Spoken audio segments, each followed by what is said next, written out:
Hi friends, எல்லோருக்கும் வணக்கம். எல்லோரும் எப்படி இருக்கீங்க? நல்லா இருக்கீங்களா? இன்றைக்கி அந்த கதையோட அடுத்த பகுதி தான் பார்க்க போகிறோம். அதுக்கு முன்னாடி நீங்கள் செய்ய வேண்டிய விஷயம் என்ன அப்படின்னு கேட்டிங்கன்னா, மறக்காம நம்ம இந்த சேனலை சப்ஸ்கிரைப் பண்ணிக்கோங்க. கீழே இருக்க பெல் பட்டனையும் கிளிக் பண்ணுங்கள். அப்போ தான் நான் போடுற வீடியோஸ் எல்லாமே உங்களுக்கு உடனுக்குடனே நோட்டிஃபிகேஷன் வரும். ஸோ மறக்காமல் சேனலை சப்ஸ்கிரைப் பண்ணிவிட்டு வீடியோ பாருங்கள் ஃப்ரெண்ட்ஸ். வாங்க நம்ம கதைக்குள்ளே போகலாம். அதுக்கப்புறம் நான் அம்மாவோட முடிவுக்கு நான் சரி அப்படின்னு சொன்னேன். ஏன் அப்படின்னா, இத்தனை நாளாக நான் மேரேஜ் வேண்டாம் வேண்டான்னு சொன்னதுக்கு காரணம் அக்காவோட வாழ்க்கை இந்த மாதிரி ஒரு மாமா சரியில்லை, அவர் கல்யாணம் பண்ணி கொடுத்து சொந்தம் அப்படின்னு சொல்லிட்டு மற்றவங்க சொல்கிறாங்க அப்படின்னு சொல்லிட்டு தான் அம்மா அக்கா காலேஜ் படிச்சுக்கிட்டு இருக்கப்பே அக்காவுக்கு மாப்பிள்ளை பார்த்து கல்யாணம் பண்ணாங்க. ஆனால் அந்த அளவுக்கு அக்காவுக்கு அக்கா நினைக்கிற மாதிரி அந்த வாழ்க்கை இல்லை. மாமா அந்த அளவுக்கு ஒரு சமத்தும் கிடையாது. ஒரு சம்பாதிக்கிற காசை அக்கா கிட்ட கொடுத்து ஒரு பொறுப்பாக இது பண்ணுற ஆளும் கிடையாது. அவருக்கு என்னென்னா, அவர் சந்தோஷம், நல்லா சாப்பிட்ணும், வெளியில் சுற்றணும், ஃப்ரெண்ட்ஸோட இப்படி தான் இருந்தார். இது அக்காவுக்கு சரியாக இல்லாத மாதிரி தான் இருந்துச்சு. அக்காவும் 2-3 வருஷம் ஒரு குழந்த பிறக்கிற வரைக்கும் அக்காவும் ரொம்ப அட்ஜஸ்ட் பண்ணி தான் இருந்துச்சு. அதுக்கப்புறம் ஒரு லெவலில் அக்காவுக்கு இது சரிப்பட்டு வராது அப்படிங்கிற ஒரு முடிவுக்கு வர ஆரம்பிச்சு. ஏன் அப்படின்னா, அவர் ஃப்ரெண்ட்ஸுங்களுக்கெல்லாம் கடன் வாங்கி அக்கா நகையெல்லாம் அடகு வச்சு அதுக்கு இதுக்குன்னு கொடுக்குறதுக்கு அளவுக்கு அவர் மாறிக்கிட்டு இருந்தார். அதெல்லாம் இது பண்ணுறப்பே அக்காவுக்கு புரிய ஆரம்பிச்சு. இவர் நம்ம சொல்கிறத கேட்குற நிலமையில இவர் இப்போதைக்கு இல்லை.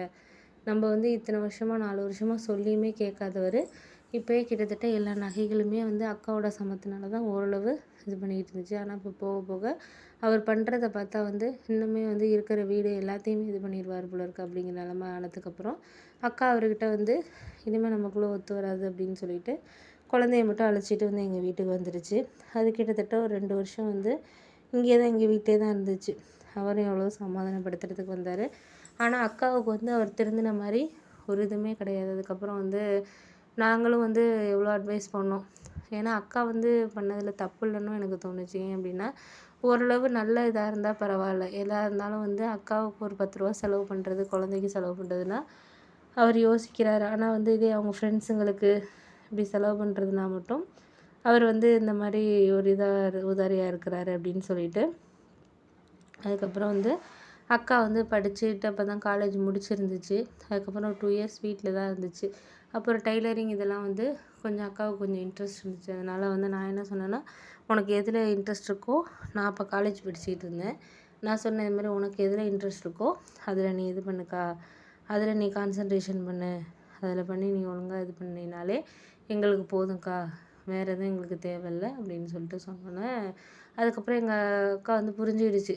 இது மாதிரி இந்த விஷயத்த நம்ம தான் இனிமேல் இது பண்ணி போகணும் அப்படின்னு சொல்லிட்டு அக்காவே ஒரு கடையெல்லாம் ஸ்டார்ட் பண்ணிச்சு. டெய்லரிங் கற்றுக்கிட்டு கொஞ்சம் கொஞ்சம் கஸ்டமர்ஸ் இப்படிலாம் இது பண்ணாங்க.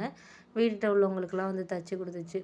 அதுக்கப்புறம் ஒருத்தவங்க அவங்க வேறு இடத்துல கடை வச்சுருந்தாங்க. எங்கள் ஏரியாவில் கடை இல்லை.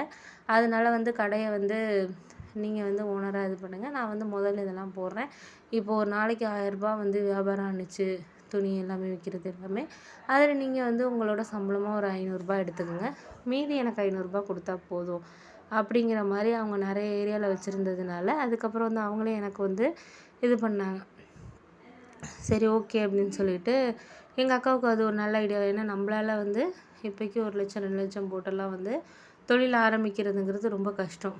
அதனால் அது ஆரம்பிக்கவும் முடியாதுங்கிற மாதிரி சூழ்நிலை இருக்கனால, சரி இது நம்மளுக்கு ஓரளவு தெருவில் எல்லாருக்கும் நம்மளுக்கு ஏரியாவில் கஸ்டமர்ஸ் தெரிஞ்சவங்கங்கிறதுனால நம்ம தச்சு கொடுத்தோம்னா நம்ம கடை மாதிரி வேற ஆரம்பிச்சிடுவாங்க. அப்புறம் கூட நம்ம வேறு ஏதாச்சும் கொஞ்சம் நம்ம ஆல்ட்ரேட் பண்ணிக்கலாம், பார்த்துக்கலாம் அப்படின்னு சொல்லிட்டு சொல்லலாம் அப்படின்ட்டு.